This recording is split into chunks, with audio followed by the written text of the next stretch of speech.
High কবুতর প্রেমী ভাই ও বোনেরা, যারা কবুতর পালন করেন তারা আমার পাশে থাকবেন। আমার ভিডিওতে বিস্তারিত কিছু টপিক জানানো হবে, আপনাদের হয়তো উপকৃত হতে পারে।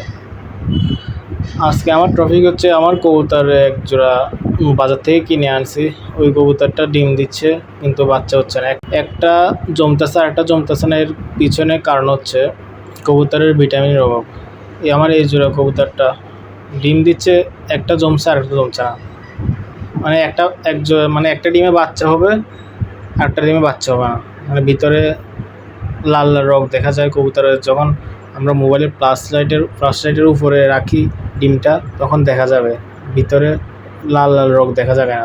যখন লাল লাল রংটা দেখা যাবে, মনে করবেন ডিমটা জমছে। যখন লাল লাল কোনো রং নাই, মনে করবেন ডিম জমে। ডিম না জমলে আপনারা অবশ্যই ভিটামিন বি ক্যাপ অথবা ইভিট হচ্ছে স্কোয়ার কোম্পানি, আর এই ক্যাপ হচ্ছে অন্য একটা কোম্পানির মনে নাই। এগুলো খাওয়াতে পারেন একটা করে 2 দিন। দুটোটা কবুতরকে খাওয়াই দেবেন। 1 সপ্তাহ 2 সপ্তাহ ডিম দেওয়ার আগেই খাওয়াই দিবেন। ডিম দেওয়ার 1 সপ্তাহ 2 সপ্তাহ আগে বুঝবেন কীভাবে?